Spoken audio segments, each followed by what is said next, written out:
Hello everyone, welcome to Sai Ram Sampati Rao Education. Let's get into the session. మనం ఇప్పటి వరకు Indian modern హిస్టరీలో 2 modules అయితే complete చేసుకున్నాం. ఫస్ట్ మాడ్యూల్ వచ్చేసి అడ్వెంట్ ఆఫ్ యూరోపియన్స్ అనే వాళ్ళు ఇండియాకి సీ రూట్ కనిపెట్టిన విధానం, సీ రూట్ కనిపెట్టాక ఇండియాకి ఎలా వచ్చారు అనేది చూసాం.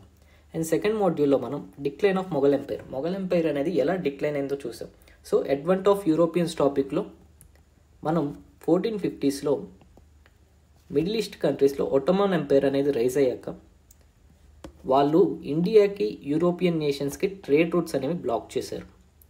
బ్లాక్ చేశాక యూరోపియన్ నేషన్స్కి ఇండియన్ స్పైసెస్ అనేవి కావాలి. సో వాళ్ళు 1498లో పోర్చుగీస్ వాళ్ళు one of the European nations ఇండియాకి సీ రూట్ అయితే కనిపెట్టారు. ఆ కనిపెట్టిన వ్యక్తి Vasco da Gama.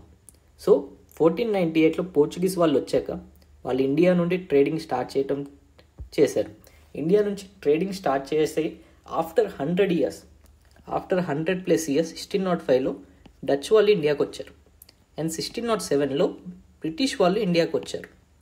So Dutch వాళ్ళు ఇండియాకు వచ్చి పోర్చుగీస్ వాళ్ళని అటాక్ చేయడం స్టార్ట్ చేశారు.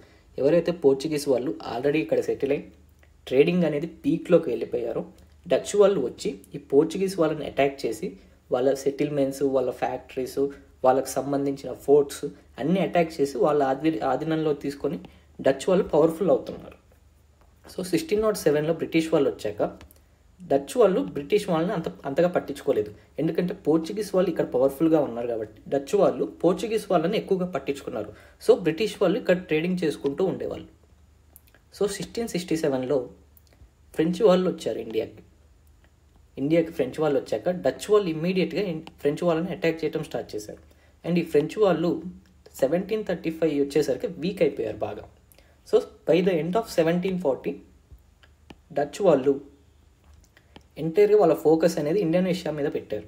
అండ్ పోర్చుగీస్ వాళ్ళు ట్రేడింగ్ అనేది కంప్లీట్గా ఇండియాలో తగ్గించేశారు. కానీ 1740s టైంలో ఫ్రెంచ్ వాళ్ళు స్ట్రాంగ్ అయ్యారు. ఎవరైతే 1735లో వీక్ అయ్యారో 1740 వచ్చేసరికి మళ్ళీ స్ట్రాంగ్ అయ్యారు. సో ఇక్కడ నుండి మనకి ఫ్రెంచ్ వర్సెస్ బ్రిటిష్ రైవల్రీ అనేది స్టార్ట్ అవుతుంది. సో మనం ఫస్ట్ మాడ్యూల్లో అడ్వెంట్ ఆఫ్ యూరోపియన్స్ గురించి చాలా క్లియర్గా, డీటెయిల్డ్గా, ఇన్డెప్త్గా ఎక్స్ప్లెయిన్ చేసుకున్నాం. సో నేను మీకు ఇక్కడ అడ్వెంట్ ఆఫ్ యూరోపియన్స్ చాప్టర్ని చాలా బ్రీఫ్గా ప్రజెంట్ చేసి గుర్తుండడం కోసం చాలా ఒక రివిజన్ లాగా ప్రాక్టీస్ చేయించాను. సో ఇక్కడ మనం అడ్వెంట్ ఆఫ్ యూరోపియన్స్ని ఫస్ట్ మాడ్యూల్లో డిస్కస్ చేశాక సెకండ్ మాడ్యూల్లో మనం మొఘల్ ఎంపైర్ అనేది ఎలా డిక్లైన్ అవుతూ వచ్చిందో చూసాం. సో మొఘల్ ఎంపైర్ అనేది 1526లో బాబర్ ఎస్టాబ్లిష్ చేశాడు. బాబర్ ఎస్టాబ్లిష్ చేశాక హుమాయూన్, అక్బర్, జహాంగీర్, షాజహాన్ మొఘల్ ఎంపైర్స్గా ఉండి 1658 వరకు మొఘల్ ఎంపైర్ని చాలా స్టెబుల్గా ఉంచి మొఘల్ ఎంపైర్ని పీక్లోకి తీసుకెళ్లారు. 1658లో ఔరంగజేబ్ మొఘల్ ఎంపైర్ అయ్యాడు. మొఘల్ ఎంపైర్ అయ్యాక మొఘల్ ఎంపైర్ అనేది పీక్లో ఉంది. Mughal empire was at its peak. అంటే ఇండియాలో ఉన్న సబ్ కాంటినెంట్ ఏదైతే ఉందో అది మొత్తం ఆల్మోస్ట్ ఔరంగజేబ్ హ్యాండ్స్లో ఉంది. సో ఔరంగజేబ్ అనే వ్యక్తి మొఘల్ ఎంపైర్ని పీక్లోకి తీసుకెళ్ళాడు. మొఘల్ ఎంపైర్ని పీక్లోకి తీసుకెళ్ళాక కూడా ఔరంగజేబ్ తీసుకున్న కొన్ని పాలసీస్ అనేవి మొఘల్ ఎంపైర్ డిక్లైన్ అవ్వడానికి ఫౌండేషన్ వేశాయి. ఔరంగజేబ్ తీసుకున్న కొన్ని పాలసీస్ అనేవి మొఘల్ ఎంపైర్ డిక్లైన్ అవ్వడానికి ఫౌండేషన్ వేశాయి. ఈ పాలసీస్ ఏంటివి అనేవి మనం లాస్ట్ మాడ్యూల్లో చూసాం. మొఘల్ ఎంపైర్ అనేది ఎలా డిక్లైన్ అని చెప్పుకున్న మాడ్యూల్లో మనం ఈ ఔరంగజేబ్ తీసుకున్న పాలసీస్ అనేవి మొఘల్ ఎంపైర్ డిక్లైన్కి ఎలాంటి ఫౌండేషన్ వేసిందో చూసాం. సో ఆఫ్టర్ ఔరంగజేబ్ డెత్ 1707లో ఔరంగజేబ్ చనిపోయాక లేటర్ మొఘల్స్ ఎవరైతే ఉన్నారో వాళ్ళ టైం పీరియడ్లో మొఘల్ ఎంపైర్ అనేది ఇంకా ఎలా డ్రాస్టిక్గా డిక్లైన్ అవుతూ వచ్చిందనేది చూసాం.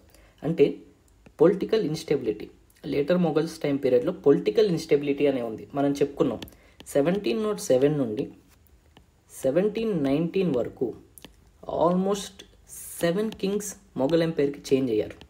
7 కింగ్స్ మొఘల్ ఎంపైర్కి చేంజ్ అవ్వటం వల్ల పొలిటికల్ ఇన్స్టెబిలిటీ అనేది ఎలా క్రియేట్ అయిందనేది మనం చెప్పుకున్నాం. దాని తర్వాత జమీందారీ డామినేషన్, లోకల్ రీజియన్స్లో ఉండే జమీందారులు వాళ్ళ డామినేషన్ ప్రదర్శించడం వల్ల మొఘల్ ఎంపైర్ అనేది డ్రాస్టిక్గా ఎలా డిక్లైన్ అవుతూ వచ్చిందో చూసాం. And the jagirdari crisis, jagirdari system వల్ల లేటర్ మొఘల్స్ టైం పీరియడ్లో జాగీర్దారీ క్రైసిస్ అనేది ఏర్పడటం వల్ల మొఘల్ ఎంపైర్ అనేది డ్రాస్టిక్గా ఎలా డిక్లైన్ అవుతూ వచ్చిందో మనం చూసాం. సో లేటర్ మొఘల్స్ టైం పీరియడ్లో మొఘల్ ఎంపైర్ అనేది డిక్లైన్ అయిన తర్వాత లేటర్ మొఘల్స్ టైం పీరియడ్లోనే రీజనల్ స్టేట్స్ అనేవి ఎలా ఎస్టాబ్లిష్ అయ్యాయో చూసాం. Like Hyderabad, Awadh, Mysore, Bengal, Marathas. So later Mughals time పీరియడ్లో లేటర్ మొఘల్స్ వీక్నెస్ వల్ల రీజనల్ స్టేట్స్ అనేవి రేజ్ అయ్యాయి. ఈ రీజనల్ స్టేట్స్లో మరాఠాస్ అనేది అంత పవర్ఫుల్గా ఎదగటానికి రీజన్స్ అనేవి మనం చూసాం. సో లాస్ట్ 2 మాడ్యూల్స్లో మనం advent of Europeans and Mughal empire అనేది ఎలా డిక్లైన్ అయిందనేది క్లారిటీగా తెలుసుకున్నాం. ఈ సెషన్లో మనం కర్ణాటిక్ వార్స్ గురించి తెలుసుకోబోతున్నాం. In this session we are going to discuss and learn about Carnatic wars. ఈ కర్ణాటిక్ వార్స్ అనేవి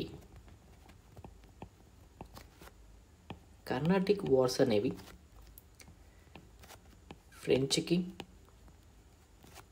అండ్ బ్రిటిష్కి మధ్యలో జరిగాయి. సో ఈ ఫ్రెంచ్కి బ్రిటిష్కి మధ్యలో 3 కర్ణాటిక్ వార్స్ అనేవి జరిగాయి. మనకి ఈ కర్ణాటిక్ వార్స్ అనేవి ఎందుకు జరిగాయని తెలుసుకోవాలి అంటే ముందుగా కొంచెం బ్యాక్గ్రౌండ్ అనేది అర్థం అవ్వాలి. అంటే ఫ్రెంచ్కి బ్రిటిష్కి రైవల్రీ అనేది ఎలా క్రియేట్ అయింది? ఈ రైవల్రీ అనేది ఆస్ట్రియన్ వార్ ఆఫ్ సక్సెషన్ ద్వారా అవుతుంది. ఆస్ట్రియన్ వార్ ఆఫ్ సక్సెషన్ ద్వారా ఫ్రెంచ్కి అండ్ బ్రిటిష్కి రైవల్రీ అనేది క్రియేట్ అవుతుంది. At the same time Carnatic region, ఇండియాలో ఉన్న కర్ణాటిక్ రీజియన్లో పొలిటికల్ ఇన్స్టెబిలిటీ గురించి మనం అర్థం చేసుకోవాలి. పొలిటికల్ ఇన్స్టెబిలిటీ గురించి అర్థం చేసుకోవాలి. సో ఈ 2 థింగ్స్ మనం అర్థం చేసుకుంటే ఏదైతే ఆస్ట్రియన్ వార్ ఆఫ్ సక్సెషన్ ఉందో and at the same time Carnatic రీజియన్లో, ఇండియాలో ఉన్న కర్ణాటిక్ రీజియన్లో పొలిటికల్ ఇన్స్టెబిలిటీ అనేది ఎలా ఉందో తెలుసుకుంటే మనకి కర్ణాటిక్ వార్స్ అనేవి క్లారిటీగా అర్థమవుతాయి. ఆస్ట్రియన్ ఎంపైర్ అనేది present day Austria, Hungary and other రీజియన్స్ని కంప్రైజ్ అయి ఉంటుంది. అంటే సమ్వేర్ అరౌండ్ ఈ రీజియన్లో ఆస్ట్రియన్ ఎంపైర్ అనేది ఉంటుంది. ఇది జస్ట్ రఫ్ డయాగ్రామ్ మాత్రమే, ఇది ఎగ్జాక్ట్ కాదు. సో ఇది ఆస్ట్రియన్ ఎంపైర్. ఈ ఆస్ట్రియన్ ఎంపైర్ని హౌస్ ఆఫ్ హ్యాబ్స్బర్గ్ వాళ్ళు 13th సెంచరీ నుండి రూల్ చేస్తున్నారు. 13th సెంచరీ నుండి హౌస్ ఆఫ్ హ్యాబ్స్బర్గ్ వాళ్ళు అనే ఫ్యామిలీ 13th సెంచరీ నుండి రూల్ చేస్తున్నారు. సో ఈ ఆస్ట్రియన్ ఎంపైర్ని హౌస్ ఆఫ్ హ్యాబ్స్బర్గ్ వాళ్ళు 13th సెంచరీ నుండి రూల్ చేస్తున్నారు. సో ఈ ఆస్ట్రియన్ ఎంపైర్ని 1703లో జోసెఫ్ I అనే వ్యక్తి రూల్ చేస్తున్నాడు. ఈ జోసెఫ్ I అనే వ్యక్తి 1703లో ఒక అగ్రిమెంట్ రాశాడు. ఈ అగ్రిమెంట్ వచ్చేసి హౌస్ ఆఫ్ హ్యాబ్స్బర్గ్ ఏదైతే ఉందో ఈ హౌస్లో మెయిల్ లైన్ అనేది ఎస్టింక్ట్ అయిపోతే, అంటే మగవాళ్ళు అనేవాళ్ళు ఎస్టింక్ట్ అయిపోతే, మగవాళ్ళు అనేవాళ్ళు పుట్టకపోతే ఈ హౌస్ ఆఫ్ హ్యాబ్స్బర్గ్ నుండి ఆడవాళ్ళకి ఈ క్వీన్ అనే పోస్ట్ అనేది ఇవ్వాలని జోసెఫ్ I 1703లో అగ్రిమెంట్ రాశాడు. మళ్ళీ ఒకసారి చూద్దాం. 1703లో జోసెఫ్ అనే వ్యక్తి ఆస్ట్రియన్ ఎంపైర్కి కింగ్గా ఉన్నాడు. సో 1703లో జోసెఫ్ I ఒక అగ్రిమెంట్ రాసుకున్నాడు. ఈ అగ్రిమెంట్లో హౌస్ ఆఫ్ హ్యాబ్స్బర్గ్ నుండి మెయిల్ లైన్ అనేది ఎస్టింక్ట్ అయిపోతే, అంటే పురుషులు అనేవాళ్ళు, మగవాళ్ళు అనేవాళ్ళు ఎస్టింక్ట్ అయిపోతే, అంటే పుట్టకపోతే కింగ్డమ్కి ఫీమేల్ లైన్ వాళ్ళని, అంటే ఆడవాళ్ళని క్వీన్గా చేయొచ్చని అగ్రిమెంట్ రాసుకున్నాడు. ఈ జోసెఫ్ Iకి 2 ఆడపిల్లలు ఉన్నారు. ఒకళ్ళు మేరియా జోసెఫా అండ్ ఇంకొకరు మేరియా ఎమేలియా. సో జోసెఫ్ వన్కి 2 ఆడపిల్లలు ఉన్నారు. జోసెఫ్ వన్ 1711లో చనిపోయాడు. 1711లో చనిపోయాక ఆస్ట్రియన్ ఎంపైర్లో ఉన్న సాలిక్ లా అనేది ఉమెన్ని, ఆడవాళ్ళని క్వీన్గా చేయటాన్ని నిరాకరించింది. ఈ సాలిక్ లా అనేది మేరియా జోసెఫాని అండ్ మేరియా అమేలియాని క్వీన్గా చేయటాన్ని నిరాకరించడంతో 1711లో జోసెఫా తమ్ముడైన చార్ల్స్ సిక్స్ ఆస్ట్రియన్ ఎంపైర్కి కింగ్ అవుతాడు. చార్ల్స్ సిక్స్ ఆస్ట్రియన్ కింగ్ అయ్యాక 1713లో ఒక అగ్రిమెంట్ పాస్ చేస్తాడు.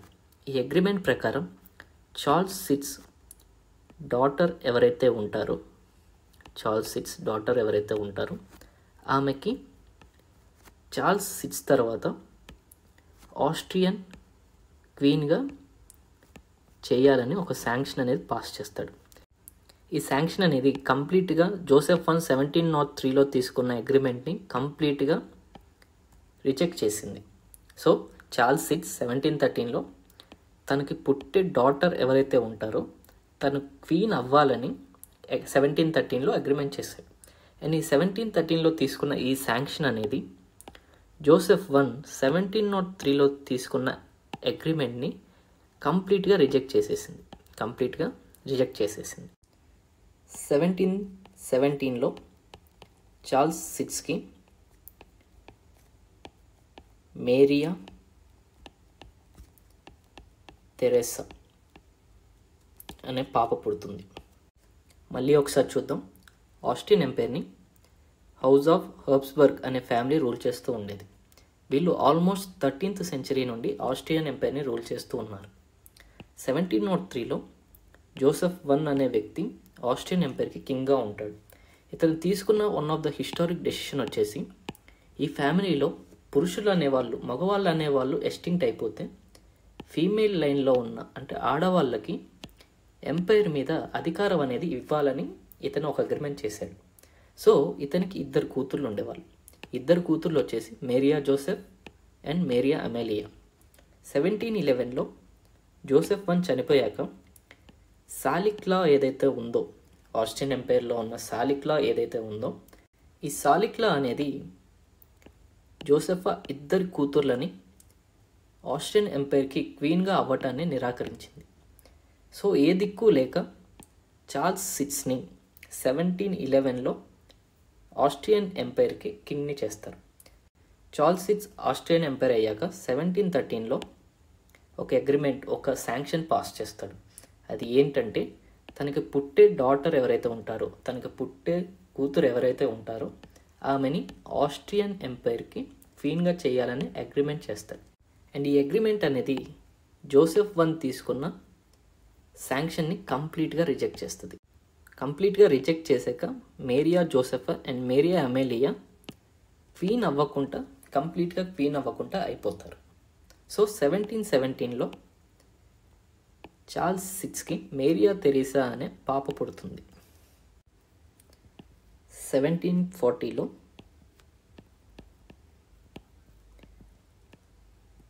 చార్ల్స్ సిక్స్ చనిపోతాడు. చార్ల్స్ సిక్స్ చనిపోయాక ఈవెంచువల్లీ మేరియా తెరేసా అగ్రిమెంట్ ప్రకారం ఆస్ట్రియన్ ఎంపైర్కి క్వీన్ అవ్వాలి. 1740లో చార్ల్స్ సిక్స్ చనిపోయాక ఒక ఫ్యామిలీ ఇష్యూ అనేది యూరోపియన్ నేషన్స్లో టెన్షన్గా మారింది. చార్ల్స్ వన్ చనిపోయాక మేరియా తెరేసా యొక్క క్లెయిమ్ని సపోర్ట్ చేస్తూ బ్రిటిష్,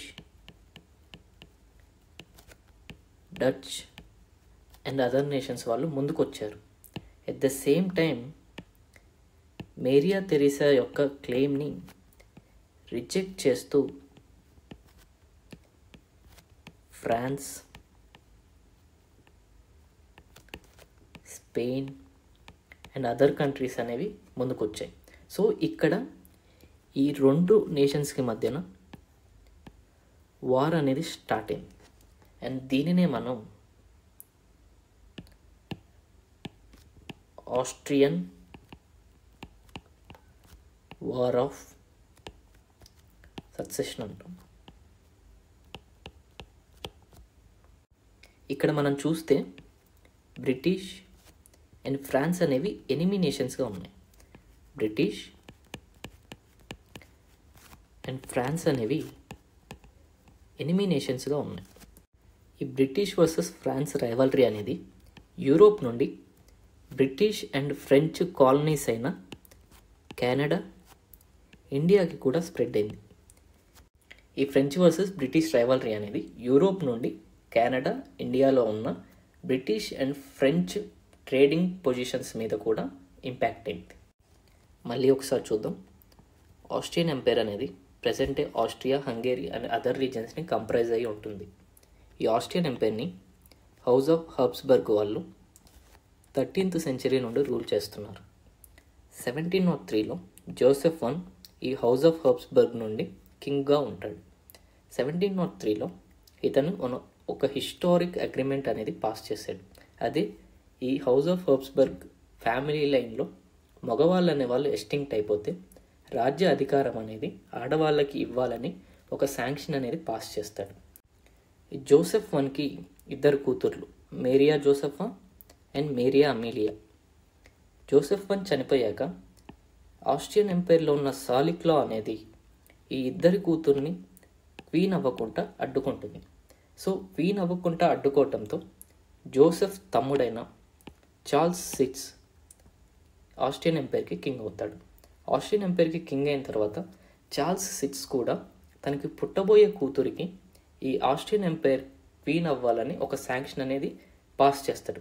ఈ సాలిక్లాని చార్ల్స్ VI బైపాస్ చేసి తన కూతురికి రాజ్యాధికారం వచ్చేలా అంత శాంక్షన్ అనేది ప్రిపేర్ చేస్తాడు. చార్ల్స్ I చనిపోయాక మేరియా థెరీసా ఆస్ట్రియన్ ఎంపైర్కి క్వీన్ అయ్యే టైంలో కొన్ని దేశాలు సపోర్ట్ చేస్తాయి, కొన్ని దేశాలు సపోర్ట్ చేయవు. సపోర్ట్ చేసిన దేశాల్లో డచ్ అండ్ బ్రిటిష్ వాళ్ళు ఉంటారు. సపోర్ట్ చేయని దేశాల్లో ఫ్రాన్స్ అండ్ స్పెయిన్ ఉంటారు. సో ఈ సపోర్ట్ చేసే దేశాలకి అండ్ సపోర్ట్ చేయని దేశాల మధ్య ఒక వార్ అవుతుంది. దీనినే మనం ఆస్ట్రియన్ వార్ ఆఫ్ సక్సెషన్ అంటాం. ఆస్ట్రియన్ వార్ ఆఫ్ సక్సెషన్ అంటాం. సో ఈ ఆస్ట్రియన్ వార్ ఆఫ్ సక్సెషన్ అనేది ఇక్కడ మనం చూసుకుంటే బ్రిటిష్ అండ్ ఫ్రాన్స్ అనేవాళ్ళు రైవల్స్గా ఉన్నారు, ఆపోజిట్ టీమ్స్లో ఉన్నారు.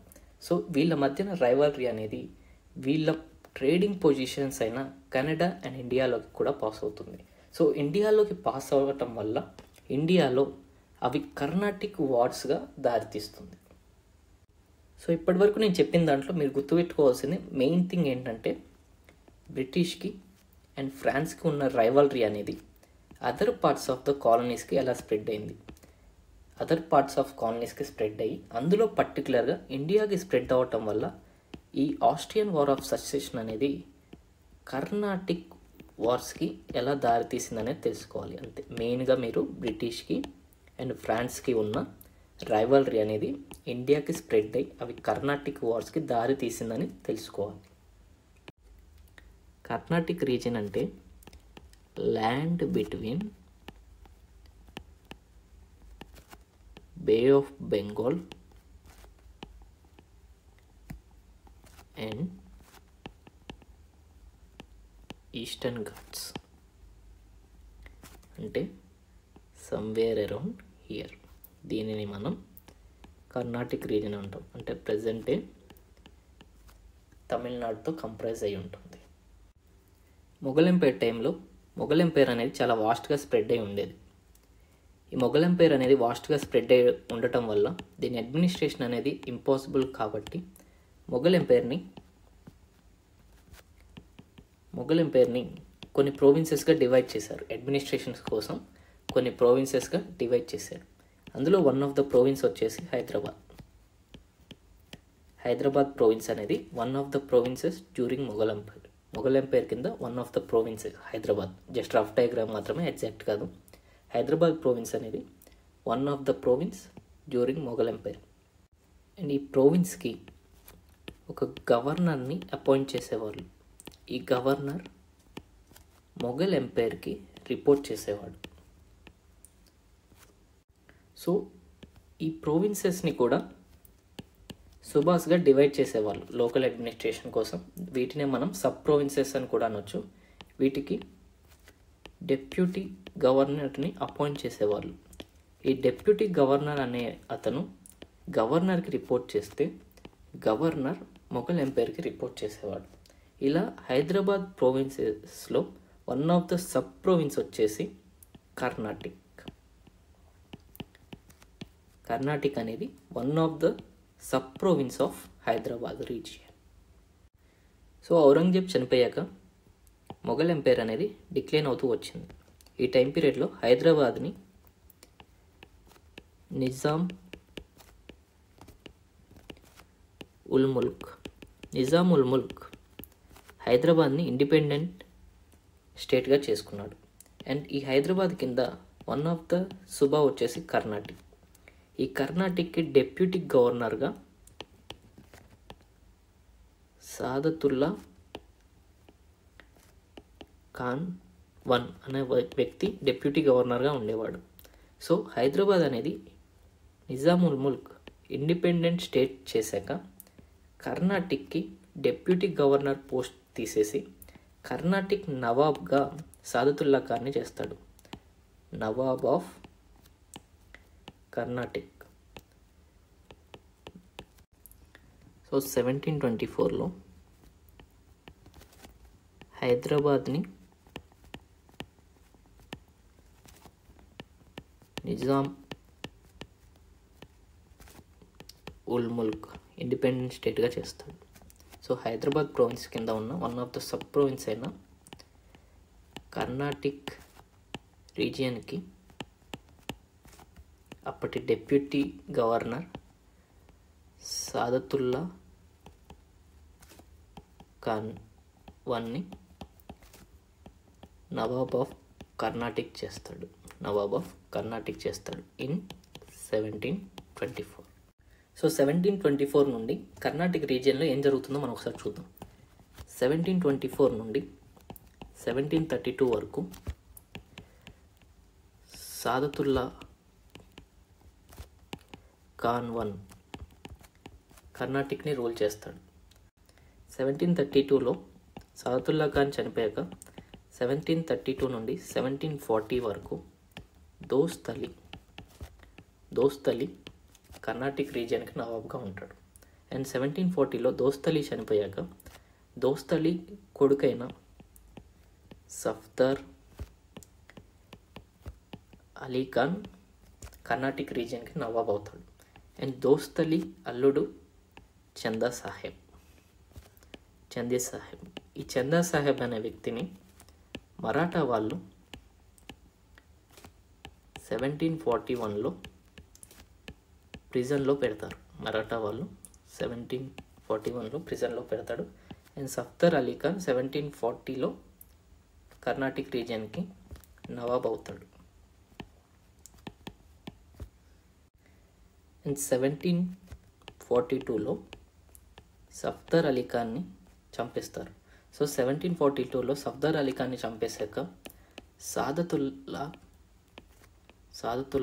ఖాన్ 2 చాలా చిన్నపిల్లవాడు అవ్వటంతో హైదరాబాద్ కింగ్ అయిన నిజాముల్ ముల్క్ ఆ పిల్లవాడిని కింగ్గా చేసి ఇతనికి రక్షకుడిగా అన్వరుద్దీన్ని అపాయింట్ చేస్తాడు.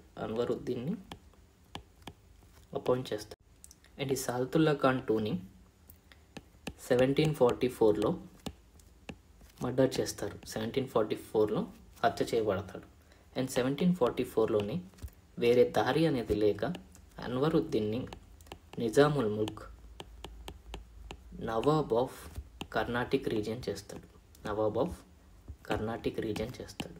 సో ఈ కర్ణాటిక్ రీజియన్లో మీరు గుర్తుపెట్టుకోవాల్సిన ఇంపార్టెంట్ నేమ్స్ వచ్చేసి చందా సాహెబ్.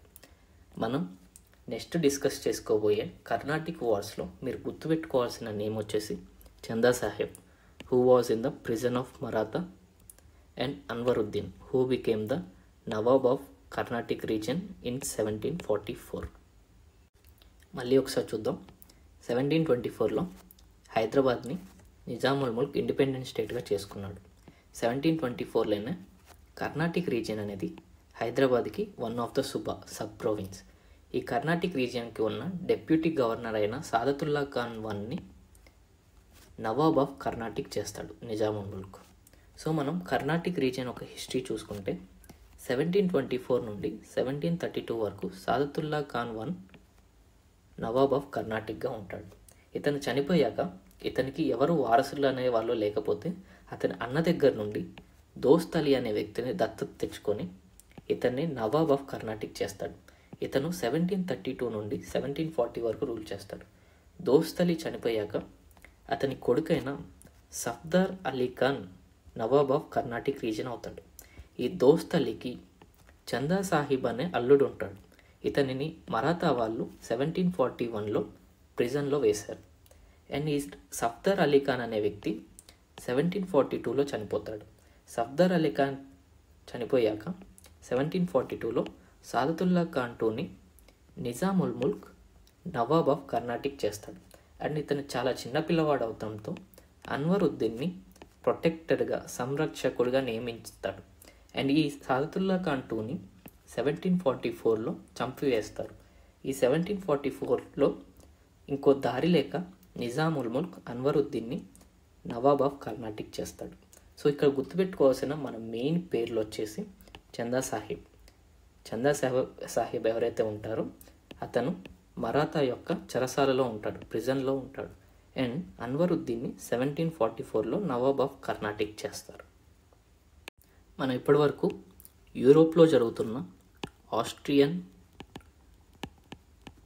వార్ ఆఫ్ సక్సెషన్ గురించి చూసాం. Austrian war of succession happening during 1740లో ఆస్ట్రియన్ వార్ ఆఫ్ సక్సెషన్ గురించి చూసాం. అండ్ ఇండియాలో ఉన్న కర్ణాటిక్ రీజియన్లో 1724 నుండి 1744 వరకు పొలిటికల్ ఇన్స్టెబిలిటీ ఎలా ఉందో తెలుసుకుందాం.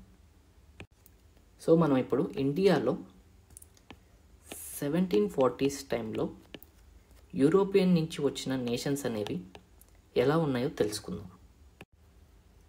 1498లో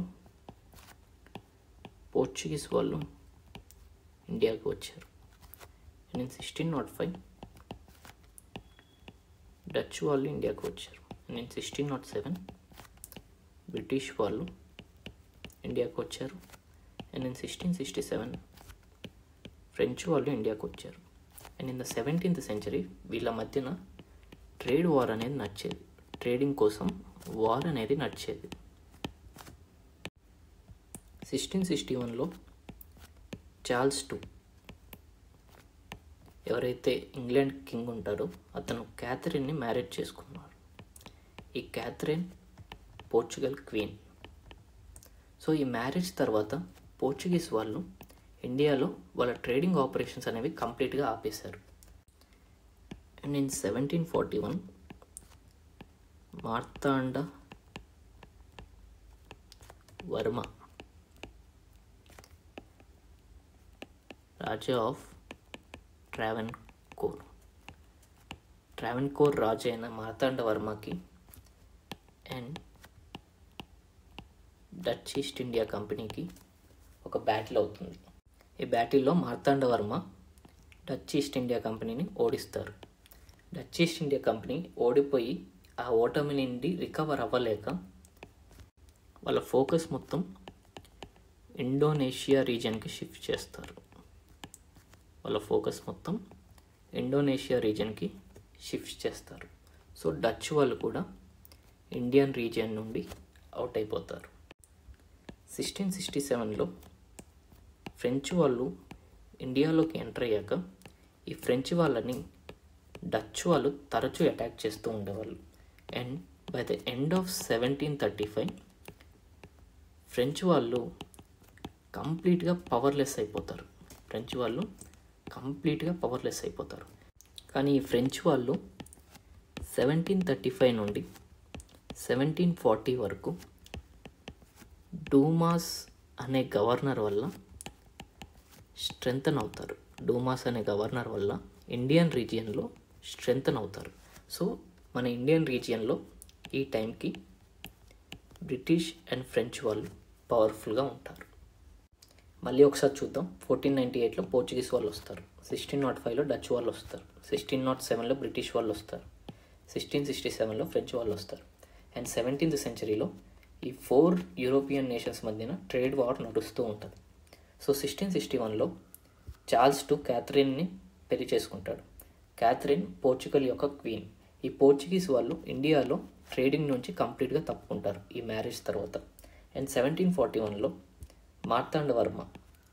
ట్రావెన్కోర్ రాజు అయిన మార్తాండవర్మ డచ్ ఈస్ట్ ఇండియా కంపెనీతో ఒక బ్యాటిల్ చేస్తాడు. ఈ బ్యాటిల్లో డచ్ ఈస్ట్ ఇండియా కంపెనీని ఓడిస్తాడు. డచ్ ఈస్ట్ ఇండియా కంపెనీని ఓడించడం వల్ల వీళ్ళు లాస్ నుండి రికవర్ అవ్వలేక వాళ్ళ కాన్సన్ట్రేషన్ అనేది కంప్లీట్గా ఇండోనేషియాకి షిఫ్ట్ చేస్తారు. సో డచ్ వాళ్ళు కూడా ఇండియాలో అవుట్ ఆఫ్ రేస్. సో 1667లో ఫ్రెంచ్ వాళ్ళు ఇండియాకి ఎంటర్ అయ్యాక డచ్ వాళ్ళు ఈ ఫ్రెంచ్ వాళ్ళని కంప్లీట్గా అటాక్ చేస్తూ ఉంటారు. By the end of 1735 French వాళ్ళు ఇండియన్ రీజియన్లో కంప్లీట్గా పవర్లెస్ అయిపోతారు. సో 1735 నుండి పవర్లెస్ అయ్యాక 1735 నుండి 1740 వరకు డూమాస్ అనే గవర్నర్ వల్ల ఫ్రెంచ్ వాళ్ళు స్ట్రెంగ్తన్ అవుతారు. So by the end of 1740 ఇండియాలో 2 యూరోపియన్ పవర్స్ అనేవి ఉంటాయి. ఒకటి బ్రిటిష్, ఇంకోటి ఫ్రెంచ్. సో మనకి కర్ణాటిక్ వార్స్ అనేవి అర్థం అవ్వాలంటే యూరోప్లో జరుగుతున్న ఆస్ట్రియన్ వార్ ఆఫ్ సక్సెషన్ గురించి తెలుసుకోవాలి. అండ్ ఇండియాలో కర్ణాటిక్ రీజియన్లో ఏం జరుగుతుందో తెలుసుకోవాలి.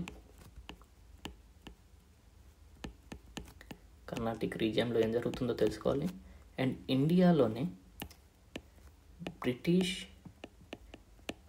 అండ్ ఫ్రెంచ్ వాళ్ళు ఎంత పవర్ఫుల్గా ఉన్నారో తెలుసుకోవాలి. సో ఇప్పటి వరకు మనం ఈ మూడు నేర్చుకున్నాం కాబట్టి నెక్స్ట్ క్లాస్ నుండి మనం డైరెక్ట్గా కర్ణాటిక్ వార్స్ని స్టార్ట్ చేస్తాం. Thank you.